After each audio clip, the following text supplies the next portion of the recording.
من علم فيه وتعلم من أكرمه فهو مكرم وجزاء الحسنى إحسان. طبتم يا أهل القرآن. اعوذ باللہ من الشیطان الرجیم. بسم اللہ الرحمن الرحیم. والعادیات ضبحا فالموریات قدحا فالمغیرات صبحا فأثرن به نقعا فوسطن به جمعا ان الانسان لربه لکنود وانه على ذلك لشہید وَإِنَّهُ لِحُبِّ الْخَيْرِ لَشَدِيدٌ. صدق اللہ العظیم. رب اشرح لی صدری ویسر لی امری واحلل عقدۃ من لسانی یفقہوا قولی. رب یسر ولا تعسر وتمم بالخیر. آمین یا رب العالمین. سورۃ العادیات کی 8 آیات میں نے آپ کے سامنے تلاوت کی ہیں. سورۃ العادیات، اس میں پہلا حرف آپ دیکھ رہے ہیں واو، اور یہ واو قسمی ہے، یعنی قسم اللہ تعالیٰ جو ہے وہ کھا رہے ہیں شروع میں کہ والعادیات ضبحا. اور اس سورہ مبارکہ کے شروع میں جو قسمیں کھائی گئی ہیں ان کے حوالے سے مفسرین کا اس میں اجماع ہے کہ یہ قسمیں جو ہیں وہ گھوڑوں کے متعلق کھائی گئی ہیں. والعادیات ضبحا قسم ہے سرپٹ دوڑنے والے گھوڑوں کی، جب وہ ہانپتے ہوئے دوڑتے ہیں. فالموریات قدحا، اور پھر جب وہ دوڑتے ہیں تو ان کی سموں سے چنگاریاں نکلتی ہیں. فالمغیرات صبحا، اور پھر وہ غارت گری کرتے ہیں صبح کے وقت. فاثرن به نقعا، اور جب وہ دوڑتے ہیں تو ان کے دوڑنے سے دھول جو ہے وہ اڑتی ہے، مٹی اڑتی ہے. فوسطنا به جمعا، اور پھر وہ کسی گروہ میں گھس جاتے ہیں، عین اس کے بیچ میں چلے جاتے ہیں. یہ تمام باتیں کرنے کے بعد جس بات پہ قسم کھائی جا رہی ہے وہ آگے آ رہی ہے کہ ان الانسان لربہ لکنود. اب دیکھیں، کل جو ہم نے سبق پڑھا تھا کہ جملہ اسمیہ میں آپ زور پیدا کرنا چاہتے ہیں انا استعمال کریں، ڈبل زور لانا چاہتے ہیں تو لام کو بھی استعمال کریں، اور مزید زور پیدا کرنا چاہتے ہیں تو قسم کھائیں. جیسے اس کی بہترین اگزامپل آپ کے سامنے سورۃ العصر کی صورت میں آئی تھی کہ والعصر ان الانسان لفی خسر. زمانے کی قسم، یعنی ایک پہلے کسی بات پہ کسی چیز پہ قسم کھائی جائے گی اور اس کے بعد جس بات پہ قسم کھائی جائے گی اس کو بیان کیا جائے گا. تو کس بات پہ قسم کھائی گئی؟ کہ تمام انسان ایک بہت بڑے خسارے میں. تو یہاں بھی جن کی قسم کھائی گئی وہ شروع میں آ گئے، اور کس بات پہ قسم کھائی گئی کہ ان الانسان لربہ لکنود. یقیناً انسان تو اپنے رب کا بڑا ہی ناشکرا ہے. قرآن مجید کے اولین مخاطب عرب ہیں، اور اللہ تعالیٰ نے عرب کو جو باتیں سمجھائی ہیں وہ ان کے مشاہدے کی چیزوں کے حوالے سے ہی سمجھائی ہیں. عرب کو آپ دیکھیں گے جو مثالیں قرآن نے دی ہیں، مثلا قرآن نے انہیں شرک کتنی خوبصورت اگزامپل دے کے سمجھایا کہ الذین تدعون من دون اللہ، وہ جنہیں تم اللہ کو چھوڑ کر پکارتے ہو، جنہیں تم اللہ کے علاوہ جنہیں پکارتے ہو، ما یملکون من قطمیر، وہ قطمیر جتنا بھی اختیار نہیں رکھتے. اب یہ قطمیر، اس کا ترجمہ آپ دیکھیں گے مصحف میں تو آپ کو لکھا ہوا ملے گا ذرا بھی اختیار نہیں رکھتے. اب قطمیر کے معنی ذرا بھی کے نہیں ہیں. اب جیسے میں نے عرض کیا کہ اولین مخاطب عرب ہیں، اور عرب کے مشاہدے کی چیزوں سے اللہ تعالیٰ نے انہیں بات سمجھانے کی کوشش کی ہے. تو عرب کے لیے سب سے ان کا جانا پہچانا پھل وہ کون سا ہے؟ کھجور. اب کھجور کی مثالیں دے دے کے اللہ تعالیٰ نے باتیں سمجھائی ہیں. یعنی کھجور سے جتنے عرب واقف ہیں ہم واقف نہیں ہیں. جیسے کہ کسی عرب سے کسی نے پوچھا تھا کہ تمہارے ہاں سب سے زیادہ پایا جانے والا پھل کون سا ہے؟ تو اس نے کہا کھجور. پھر اس نے پوچھا اس کے بعد؟ اس نے کہا کھجور. اس نے کہا اس کے بعد؟ اس نے کہا کھجور. پھر اس نے پوچھا کیا تمہارے ہاں کھجور کے علاوہ بھی کچھ پایا جاتا ہے؟ اس نے کہا جی ہاں. کہنے لگا کیا؟ کہتا کھجور. تو کھجور کی مثالیں دے دے کے. اب قطمیر دیکھیں کسے کہتے ہیں؟ کھجور کی گٹھلی. اس گٹھلی پر آپ نے اگر غور کیا ہو تو اس پہ ایک باریک سی جھلی ہوتی ہے. اس جھلی کی کوئی ویلیو ہے؟ یعنی ہم نے اسے کبھی توجہ ہی نہیں دی. کھجور کھائی، گٹھلی پھینک دی، لیکن اس کی جھلی بے وقت چیز ہے. اس کو عربی زبان میں قطمیر کہا جاتا ہے. اس کی چونکہ کوئی حیثیت نہیں ہے تو اللہ تعالیٰ نے دیکھیں شرک انہیں سمجھایا کہ الذین تدعون من دونہ یا من دون اللہ، وہ جنہیں تم اللہ کے علاوہ پکارتے ہو ان کے پاس تو قطمیر جتنا بھی اختیار ہے. یعنی اب اس کو اردو میں ہم لے کے آئیں گے کہ ان کے پاس ذرا بھی اختیار نہیں ہے. اب عرب کے سامنے جب یہ لفظ آیا ہوگا تو اس نے فوری طور پہ اس کو سمجھ لیا ہوگا. پھر اسی طرح آخرت کے حوالے سے اللہ تعالیٰ نے انہیں بات سمجھائی کہ آخرت میں تم پہ ذرا بھی ظلم نہیں ہوگا. تو وہاں پر بڑے خوبصورت الفاظ ہیں، لا تظلمون فتیلا. تو ترجمہ اس کا بھی یہی ملتا ہے کہ تم پہ ذرا بھی ظلم نہیں ہوگا. فتیل کسے کہتے ہیں؟ اب فتیل پھر کھجور. کھجور کی گٹھلی، اس کی جھلی کی بات ہوگی. اب کھجور کی آپ دیکھتے ہیں ایک ناف ہوتی ہے، ایک لائن سی جو لگی ہوتی ہے، اس لائن میں ایک باریک سا دھاگا ہوتا ہے. اب اس کی بھی کوئی ویلیو نہیں ہے. اس کو عربی زبان میں فتیل کہتے ہیں. یعنی یہ بتایا گیا تم پہ ذرا اتنی سی بھی زیادتی نہیں ہوگی، اس فتیل جتنی بھی زیادتی نہیں ہوگی، تمہارے پہ ظلم نہیں کیا جائے گا. آخرت یعنی اتنا وہ آخرت جو ہے اس کا کنسیپٹ قرآن نے کلیئر کرنے کی کوشش کی ہے. اب یہاں پر دیکھیں سورہ مبارکہ میں عرب دو پیشے، یا تجارت کرتے تھے یا غارت گری. اب جو تجارت کرتے تھے، تجارت کے لیے وہ جانور کیا استعمال کرتے تھے؟ اونٹ. اب اونٹ کی ویلیو عرب کے نزدیک کیا ہے؟ آپ اکثر قرآن مجید میں اونٹ کے حوالے سے مثالیں دیکھیں گے. یعنی قیامت کے اس تذکرے کو اللہ تعالیٰ نے اس طرح بیان کیا کہ وہ جو یہاں پر الفاظ ہے کہ جب 10 ماہ کی گابن اونٹنی کھلی پھریں گی، چھوڑ دی جائیں گی، یعنی انہیں اٹینڈ کرنے والا کوئی نہیں ہوگا. یعنی ان کے نزدیک ایک اونٹ کی ویلیو پھر اس اونٹنی کی ویلیو جو بچے کو ڈلیور کرنے والی ہو، یعنی اس کا اتنا خیال رکھتے تھے عرب کہ ہم ان چیزوں کو سمجھ نہیں سکتے. یعنی شہر میں رہنے والے ان باتوں کو نہیں سمجھ سکتے. تو عرب کے نزدیک اونٹنی کی ویلیو بڑی تھی. اسی طرح آپ دیکھتے ہیں دوسری مثالوں میں بھی نبی نے جو فرمایا حضرت علی سے کہ علی اگر تمہاری وجہ سے ایک شخص بھی راہ ہدایت پر آ گیا تو یہ تمہارے لیے سرخ اونٹوں سے بہتر ہوگا. اب ہمارے لیے اونٹ یا سرخ اونٹ وہ امپورٹنس نہیں ہے، یعنی ہمارے لیے ان کی کوئی اٹریکشن نہیں ہے کیونکہ ہمیں پتہ نہیں ہے. یعنی ہمیں اگر کہا جائے کہ تمہارے لیے جو مرسڈیز سے بہتر ہوگا تو بات ہمیں سمجھ میں آتی ہے.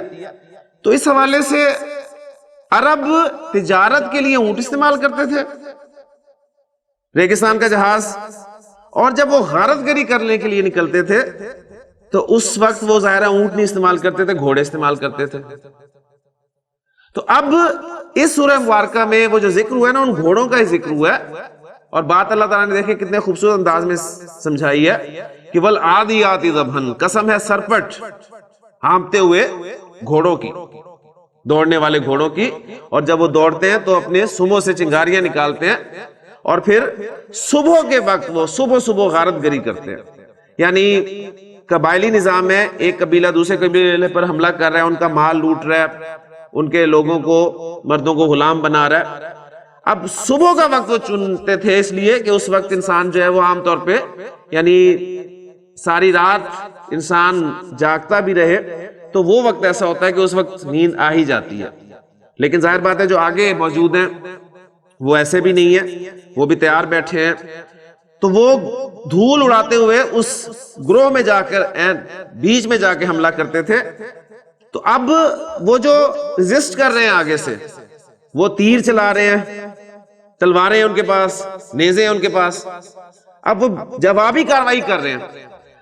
اب انسان جو ہے وہ اونٹ اسے گھوڑے کو کھلاتا ہے، اسے سردی سے بچاتا ہے، اسے دھوپ سے بچاتا ہے، یعنی اس کا خیال رکھتا ہے، اور اس کے بدلے میں وہ اس سے کیا چاہتا ہے کہ یہ میری بات مانے. اب گھوڑے پر وہ دوڑ رہا ہے، تو اب گھوڑا آگے اس گروہ کو دیکھ کر اگر وہاں پر جانے سے انکار کر دے اور کہہ دے کہ جی میری تو ان سے کوئی دشمنی نہیں ہے، میری تو ان سے کوئی لڑائی نہیں ہے، تمہارا مسئلہ ہے، تم جاؤ لڑو.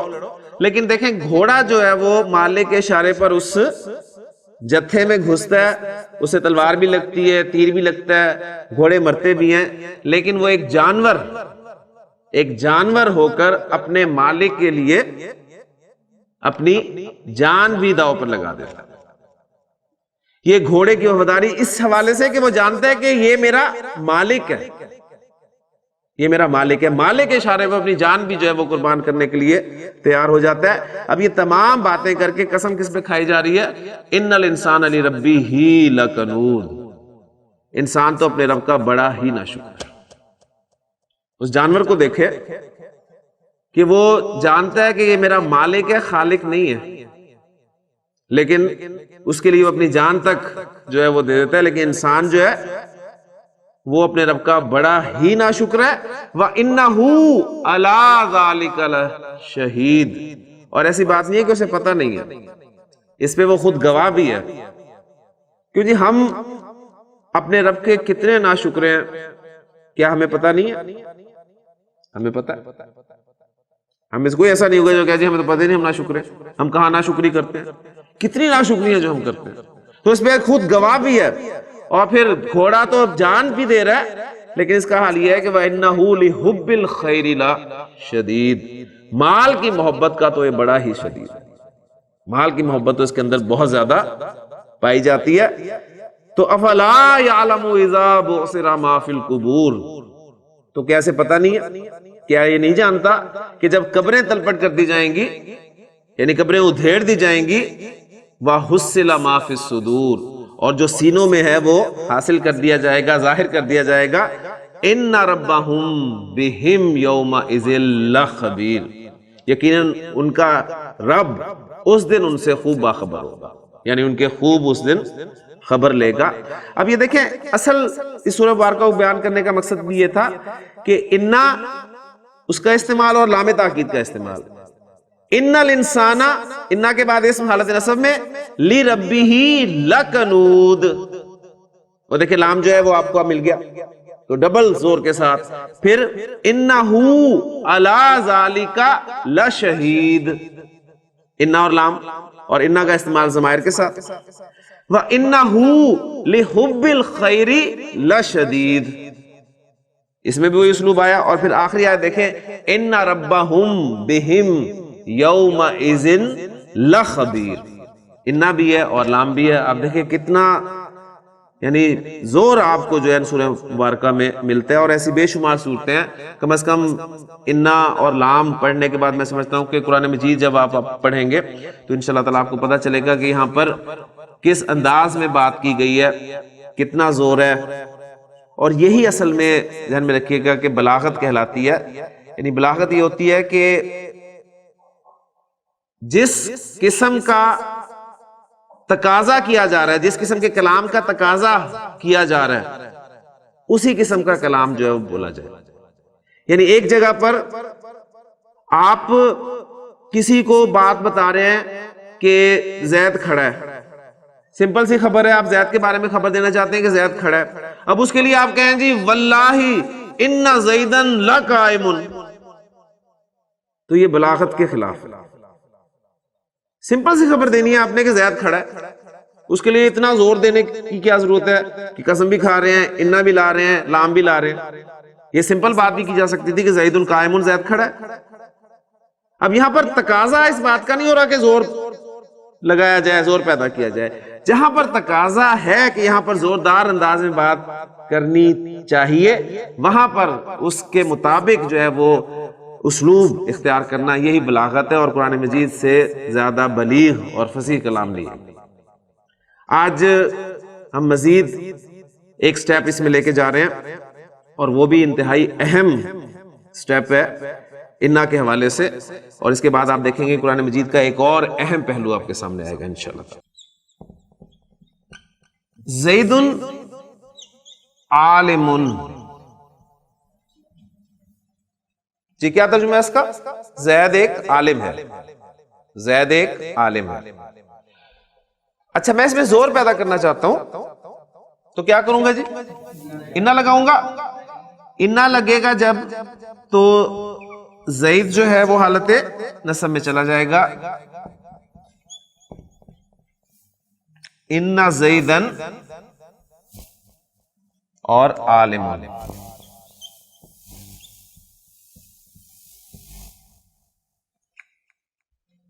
ٹھیک ہو گیا؟ اچھا اب انا کے بارے میں آپ پڑھ چکے ہیں کہ اس نے مبتدا کو حالت نصب میں لے کے جانا ہے اور وہ لے کے جا رہا ہے۔ وہ مبتدا چاہے مؤخر ہو چاہے اپنی جگہ پر موجود ہو، اس نے مبتدا کو افیکٹ کرنا ہے۔ اب میں آپ کو بتانے لگا ہوں کہ انا کے بعد اگر ایک حرف ما آ جائے، انا کے بعد ایک حرف ما آ جائے، انما، اور آپ قرآن مجید پڑھنے والے اس لفظ سے واقف ہیں، انما، انا کے بعد حرف آ گیا ما۔ اب اس انا کے بعد آنے والے ما نے کیا کیا یہ آپ مجھے دیکھ کے بتائیں گے۔ انما زید عالم، اس ماں نے کیا کیا؟ انا کا جو اثر تھا حالت نصب میں لے کے جانے والا مبتدا کو، اس کو اس نے روک دیا، ختم کر دیا۔ کلیئر ہو گیا؟ اچھا پہلے اس کو سمجھ لیں کہ اس نے کرنا کیا ہے، اس کے بعد اس کے معنی کیا بنتے ہیں وہ میں واضح کرتا ہوں آپ کے سامنے انشاءاللہ تعالی۔ تو انا زیدن عالم، انما زید عالم، یعنی اس ماں نے انا کے اثر کو زائل کر دیا، ختم کر دیا، روک دیا۔ اب پہلی بات نوٹ کریں کہ اس ماں کو کہیں گے کیا، یہ کون سا ماں ہے؟ کیونکہ آج سے آپ جو ہے وہ ماں پڑھنے کا کام جو ہے شروع کر رہے ہیں، یعنی پہلا ماں آپ کے سامنے آ گیا، اس کے بعد آپ بہت سارے ماں جو ہیں وہ پڑھیں گے آگے، ٹھیک؟ تو یہ پہلا ماں آپ کے سامنے آ گیا۔ یہ ماں جو انا کے ساتھ لگا ہوتا ہے اور انا کے اثر کو روکنے کے لیے استعمال ہوتا ہے، اس کو کہا جاتا ہے مائے کافہ۔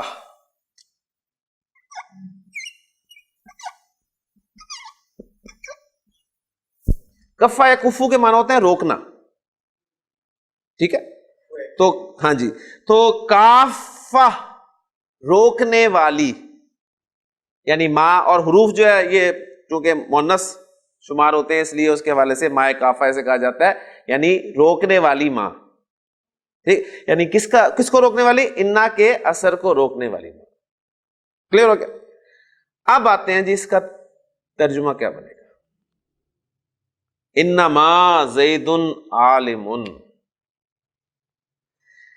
انما گرامر والے کہتے ہیں کہ یہ کلمہ حصر کہلاتا ہے، کلمہ حصر۔ تین لفظ نوٹ کر لیں، حصر، کسر اور تخصیص۔ حصر، کسر، تخصیص، ان تین الفاظ کے ایک ہی معنی ہے، ان تینوں الفاظ کے ایک ہی معنی ہے۔ اب وہ معنی کیا ہے؟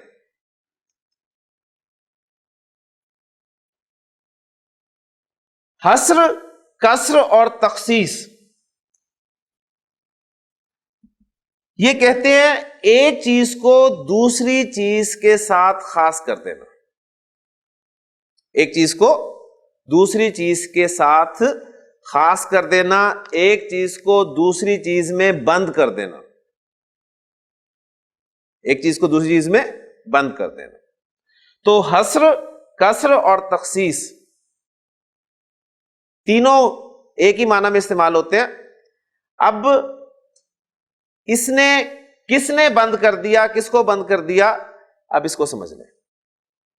انما آیا زید عالم, اس کا ترجمہ بنے گا, اور پھر آپ خود غور کر کے بتائیں گے کہ کیا ہوا ہے. اس کا ترجمہ بنے گا زید صرف ایک عالم ہے. انما زید عالم,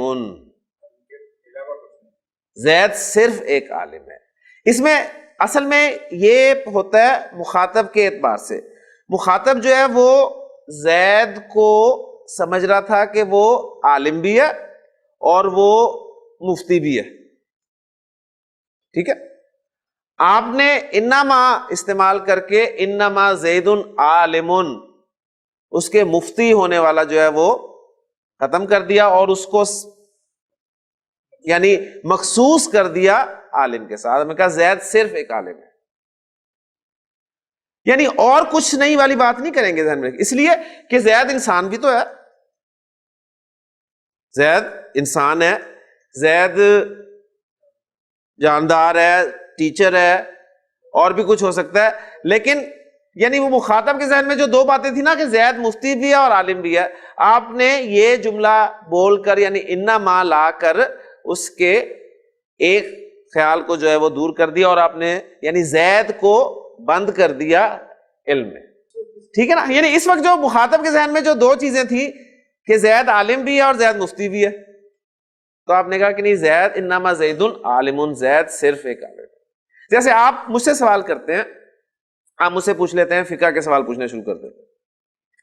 ٹھیک ہے, تو میں آپ سے کہوں گا انما انا مدرس, انما انا مدرس, میں صرف ایک مدرس ہوں, یعنی میں مفتی نہیں ہوں. آپ نے مجھے مفتی سمجھ کے میں سے سوال کیا نا فقہ کا, بات فالو کر رہے ہیں نا, تو میں نے انما انا مدرس کہہ کے کلیئر کر دیا کہ میں صرف ایک مدرس ہوں. تو یہ انما جو ہے یہ حصر کے لیے استعمال ہوتا ہے, یہ کسر کے لیے استعمال ہوتا ہے, یہ تخصیص کے لیے استعمال ہوتا ہے. کلیئر ہو گیا؟ اور یہ بہت اہم چیز ہے, آپ کو قرآن مجید میں بہت جگہ پر ملے گا یہ. ہاں, جیسے ابھی ایگزامپلز میں آپ کے سامنے رکھتا ہوں, تو پہلا کام آپ نے یہ کرنا ہے کہ اس مائے کافہ کا آپ نے جو ہے وہ کام نوٹ کیا. یہ کیا کرتا ہے, انا کے ساتھ استعمال ہوا اور اس نے انا کے اثر کو روک دیا.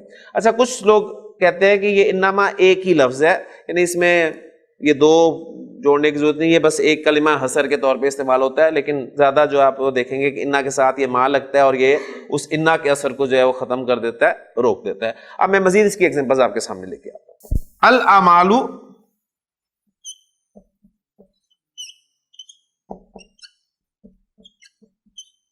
بالنیات,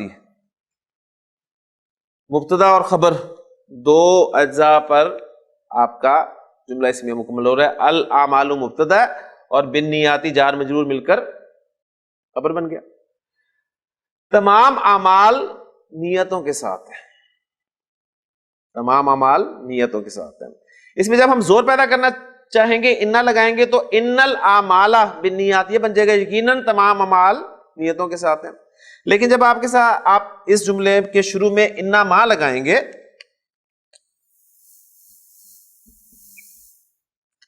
تو یہ دیکھیں آپ جو مبتدا ہے الاعمال وہ حالت رفع میں رہے گا, انما الاعمال بالنیات. اس کا ترجمہ, اس حدیث کا ترجمہ آپ کیا کرتے ہیں؟ بے شک تمام اعمال کا دار و مدار نیتوں پر ہے, اس سے کہا نا. تب دیکھیں وہ دار و مدار وغیرہ ایسے کوئی نہیں ہے, یعنی اعمال صرف نیتوں کے ساتھ ہے, اعمال صرف نیتوں کے ساتھ. بس ظاہر بات ہے وہ یعنی آپ نے وہ حصر کا مفہوم پیدا کیا نا اس حوالے سے, تو وہ اردو میں ہم نے اس کے لیے دار و مدار کا لفظ جو ہے استعمال کر لیا کہ جی اعمال کا دار و مدار نیتوں پر ہے, یعنی اعمال صرف نیتوں کے ساتھ ہے. کلیئر ہو گیا نا؟ تو یہ آپ کے سامنے آ گیا. پھر دیکھیں قرآن مجید میں بہت ساری ایگزامپلز ہیں.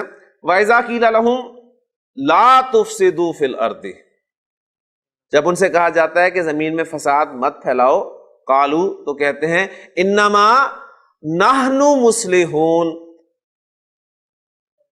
دیکھیں جملہ سامنے رکھیں گے تو بالکل بات کلیئر ہو جائے گی. نحن ہم، مصلحون ہم اصلاح کرنے والے ہیں. اب جب اس کے شروع میں اگر انا لگتا، خالی انا، تو وہ انا پلس نحن از اکول ٹو انا، یہ بن جاتا نا انا مصلحون، بے شک ہم اصلاح کرنے والے ہیں. لیکن کیا الفاظ آ رہے ہیں؟ انما. اب انما جب لگ گیا تو پھر مبتدا جو ہے وہ حالت رفع میں آئے گا. انما نحن مصلحون، ہم تو صرف اصلاح کرنے والے ہیں. ٹھیک ہے، یعنی وہ جو دو چیزیں تھیں نا ان کے، یعنی تم فساد پھیلا رہے ہو، تو کہا نہیں ہم فساد نہیں پھیلا رہے، ہم تو صرف اصلاح کر رہے ہیں. ترجمہ کریں انا رسول ربی کی، بلکہ میں پوری آیت ہی آپ کے سامنے لکھوں تاکہ آپ کو مزہ آئے اس آیت کے پڑھنے کا اور سننے کا. انما، یعنی انما، آپ نے نوٹ یہ کرنا ہے کہ انما کے بعد آپ کو حالت رفع میں ہی اسم نظر آئے گا. انما انا رسول ربی کی. حضرت مریم سلام اللہ علیہا کے پاس جب حضرت جبریل علیہ السلام آئے ہیں، بڑے خوبصورت الفاظ ہیں قرآن مجید میں کہ فتمثل لها بشرا سویا، تو انہوں نے ان کے لیے ایک بشر کی جو ہے شکل اختیار کی. تو قالت کہنے لگی انی اعوذ بالرحمن منک ان کنت تقیا، میں الرحمن کی پناہ میں آتی ہوں تجھ سے اگر تو اللہ سے ڈرنے والا ہے. تو قالا کہنے لگے انما انا رسول ربی کی، میں تو صرف تیرے رب کا بھیجا ہوا ہوں، لی اہب لک غلاما زکیا، تاکہ تجھے پاکیزہ لڑکا عطا کروں. ٹھیک ہے، اور پھر آگے بڑا خوبصورت مقام ہے قرآن مجید کا. تو انما انا رسول ربی کی، میں تو صرف تیرے رب کا بھیجا ہوا ہوں. یعنی وہ جو سمجھ رہی تھی اس سے نہیں، میں تو تیرے رب کا بھیجا ہوا ہوں. بات سمجھ میں آ گئی نا. اسی طرح قرآن مجید کہتا ہے انما الہکم الہ واحد، تمہارا الہ صرف ایک الہ ہے. ٹھیک ہے نا، انما الہکم الہ واحد، تمہارا الہ صرف ایک الہ. پھر اسی طرح نبی کے سے سورہ ملک میں یقولون متی ھذا الوعد ان کنتم صادقین، یہ آپ سے پوچھتے ہیں کہ یہ وعدہ کب پورا ہوگا، قیامت کب آئے گی. قل، تو انہیں بتا دیجئے انما العلم عند اللہ، انما العلم عند اللہ، اس کا علم تو صرف اللہ کے پاس ہے. وَإِنَّمَا أَنَا نَذِيرٌ مُبِينٌ، اور میں تو صرف واضح طور پہ خبردار کرنے والا ہوں. تو یہ دیکھیں قرآن مجید میں جگہ جگہ آپ انما کا استعمال دیکھیں گے تو یہ اسلوب آپ کے سامنے آئے گا. یعنی انما کس لیے استعمال ہوتا ہے، بس اس کو اب ہم یہیں پہ کلوز کرتے ہیں. انما کلمہ حصر ہے، کلمہ حصر ہے، اور حصر کے معنی کیا ہوتے ہیں؟ ایک چیز کو دوسری چیز کے ساتھ خاص کر دینا یا ایک چیز کو دوسری چیز میں بند کر دینا. حصر کے مختلف طریقے ہوتے ہیں. اصل میں حصر پیدا کرنے کے لیے مختلف طریقے ہیں، اور بلاغت کی کتابوں میں عام طور پہ 4 طریقے لکھے ہوتے ہیں. ان میں سے ایک طریقہ ہم نے پڑھ لیا. وہ کون سا طریقہ ہم نے پڑھ لیا ہے؟ انما والا. یہ تو نہیں، اس سے پہلے ایک پڑھ لیا. یعنی وہ جو ہم نے مقدم کیا تھا نا، اس سے بھی حصر کا مفہوم پیدا ہوتا ہے. لہو ملک السماوات والارض، آسمان و زمین کی بادشاہت صرف اللہ کی ہے، اللہ ہی کی ہے. یعنی اب اس حصر کے لیے ہم اردو میں جو الفاظ استعمال کرتے ہیں وہ ہی کا لفظ استعمال کر لیا، صرف کا لفظ استعمال کر لیا، تو کا لفظ استعمال کر لیا. یہ مختلف الفاظ جو ہے نا، بس، اکیلا، فقط، محض، اس قسم کے الفاظ جو ہیں ہم اس حصر کو پیدا کرنے کے لیے اردو زبان میں استعمال کرتے ہیں. لیکن مزہ واقعی عربی زبان کے حوالے سے ہی ہے. جب آپ کے سامنے یہ لفظ آئے گا تو آپ کو پتہ چلے گا کہ اچھا یہ ان معنی میں استعمال ہے. انا، الحمدللہ آپ کو سمجھ میں آ گیا.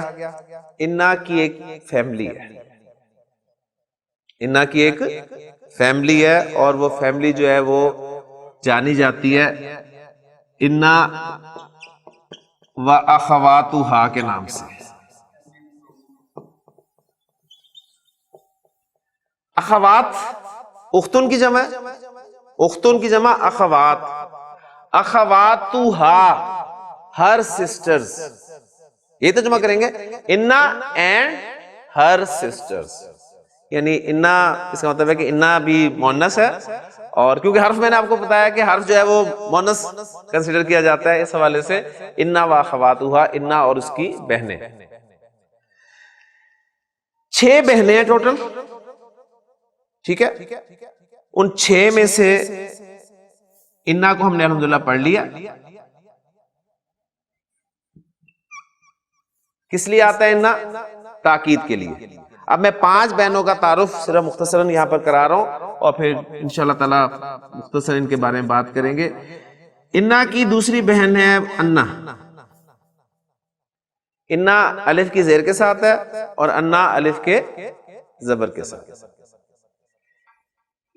یہ دونوں تاکید کے لیے استعمال ہوتے ہیں.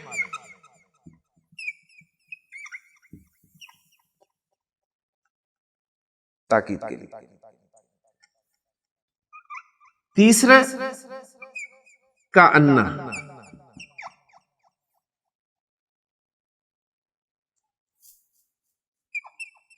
چوتھی بہن لاکن،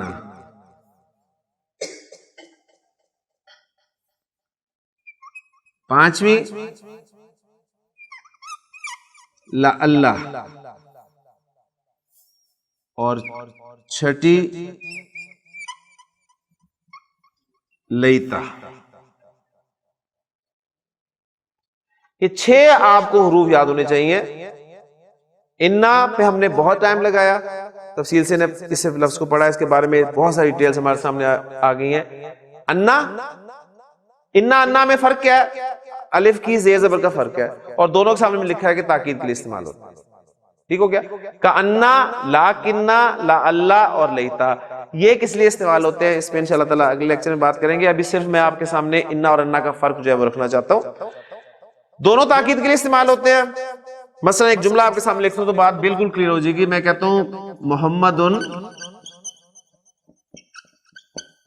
رسول اللہ، کیا ترجمہ کریں گے جی؟ محمد صلی اللہ علیہ وسلم اللہ کے رسول ہے. میں اس جملے کے شروع میں انا لگاتا ہوں کہ واقعی محمد صلی اللہ علیہ وسلم، بے شک محمد صلی اللہ علیہ وسلم، یقیناً محمد صلی اللہ علیہ وسلم اللہ کے رسول ہیں. انا لگا، انا نے مبتدا کو نصب میں تبدیل کر دیا، انا محمدن رسول اللہ. جی محمد رسول اللہ، محمد صلی اللہ علیہ وسلم اللہ کے رسول ہیں، بے شک محمد صلی اللہ علیہ وسلم اللہ کے رسول ہیں. انا لگایا، انا کی وجہ سے مبتدا حالت نصب میں چلا گیا. اب آپ کہنا چاہتے ہیں کہ میں گواہی دیتا ہوں، میں گواہی دیتا ہوں، تو اب میں گواہی دیتا ہوں ایک فعل ہے. ابھی فعل ہم نے نہیں پڑھا، لیکن چونکہ ضرورت ہے اس وقت ہمیں اس کی، تو میں ایگزامپل کے طور پہ لکھ دیتا ہوں. میں کہتا ہوں کہ میں گواہی دیتا ہوں اشہدو، اس کی عربی آپ کو ویسے ہی آتی ہے، ابھی آپ نے سنی بھی ہے. اشہدو، میں گواہی دیتا ہوں بے شک محمد صلی اللہ علیہ وسلم اللہ کے رسول. اب انا استعمال نہیں کریں گے آپ، بلکہ کیا استعمال کریں گے؟ انا. طارق صاحب کیا بات سمجھ میں آئی؟ انا جملے کے شروع میں آتا ہے اور انا جو ہے جملے کے درمیان. ٹھیک ہو گیا؟ یعنی انا محمدن رسول اللہ، بے شک محمد صلی اللہ علیہ وسلم اللہ کے رسول ہے. میں گواہی دیتا ہوں بے شک محمد صلی اللہ علیہ وسلم اللہ کے رسول ہے. تو اشہد ان محمدن رسول. کلیئر ہو گیا؟ تو بس فرق یہ ہے، دونوں کا مقصد کام ایک ہی ہے، دونوں تاکید کے لیے آتے ہیں، لیکن انا شروع میں آتا ہے اور انا جو ہے وہ درمیان میں آتا ہے. کام وہی ہے، انا کی فیملی ہے نا، انا کی فیملی ہے تو یہ 6 کے 6 کا کام وہی ہوگا. حالت نصب میں لے کے جائیں گے مبتدا کو حالت نصب میں لے جائیں گے. ٹھیک ہے؟ انشاءاللہ تعالیٰ ایک ایک کر کے ہم اسے دیکھیں گے. آپ کے سامنے قرآن مجید میں کوئی ایگزامپل ایسی سامنے آئے کہ آپ کو انا جو ہے وہ درمیان میں نظر نہ آئے، یا انا شروع میں نظر نہ آئے تو ضرور بتائیے گا، پھر اس کی بھی وجہ ہے، اس کی بھی بات انشاءاللہ تعالیٰ آپ کے سامنے کریں گے۔ سبحانک اللہم و بحمدک، اشہد ان لا الہ الا انت، استغفرک و اتوب الیک۔ من علم فيه وتعلم من أكرمه فهو مكرم، وجزاء الحسنى إحسان. طبتم يا أهل القرآن.